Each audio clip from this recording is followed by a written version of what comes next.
isang magandang araw na naman po sa inyong lahat at maligayang pagbabalik po dito sa ating YouTube channel. At ayan nga, nandito na naman kami sa Tingloy at kami po ay bumalik dito. Nakita nyo naman yung mga balat namin. Sunog na sunog, lagi kaming nasa dagat. Meron ditong magandang beach at yung pinuntahan namin. Papakita ko na rin sa inyo kung saan kami pumunta at i-upload ko rin sa next video. So ayan, at titimbang kami dito ng mga itlog, bagong delivery yung itlog, at ito yung pag-uusapan natin kung magkano yung kita dito sa itlog business. So nandito kami sa isang tindahan, hindi po ito sa amin, hindi po ito akin. Nakikigulo lamang po kami dito sa pagtitimbang ng mga itlog at pinaghiwa-hiwala yung kanya-kanyang base sa kanya-kanyang timbang. At mamaya po sa last part nitong video natin, kaya tapusin nyo, short video lamang naman ito, ipapakita ko sa inyo yung calculation, yung computation kung paano ginawa nung may-ari ng tindahan.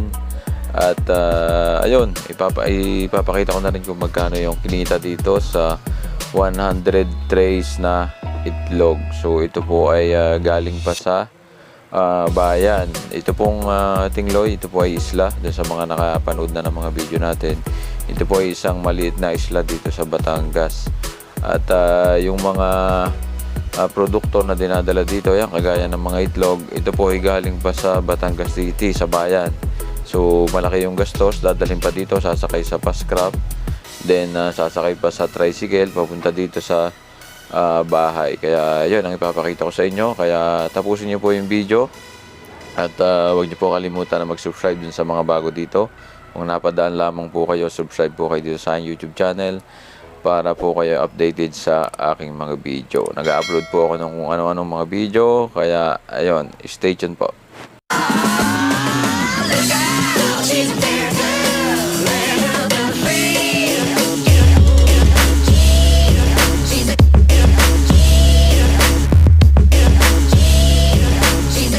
A few moments later. Ayan, ngayon nga pala po ay July 25, 2022. At ayan, ipapakita ko na sa inyo ang calculation ng may-ari base sa kanyang ginawang computation nga. At ito pong itlog na ito ay galing pa nga sa Batangas City. At ang nagastos nila sa lahat ng 100 tray ay nasa 19,000. Then yung pamasahe galing dun sa city hanggang dito sa isla ng Tingloy ay nasa 800 pesos. Ayun po ay sa bangka, tatawid pa ng dagat, sakay sa bangka hanggang dito sa isla, 800 po dun sa 100 tray na yon. Then simula dun sa port sa Pantalan hanggang dito sa tindahan nila, tricycle naman po, yun lamang po ang mode ng transportation dito sa isla. Tricycle nasa 500 pesos. At ayun, ang total po ng nagastos ay 20,300 pesos.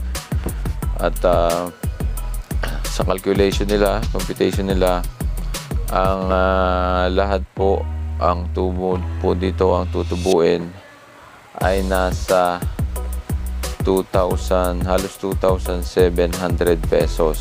So ayun, hindi po kalakihan ng tubo dito, sabi ng may-ari ng tindahan sa kanilang itlog na itinitinda dito, dahil hindi nila pinapatungan ng malaki ang kanilang mga paninda dito. At ayan, sana ay may natutunan kayo, may napulot kayo dito sa ating short video na ito. Sa mga susunod pa, mag-upload po ulit tayo ng mga sa tingin ko ay makakatulong sa inyo.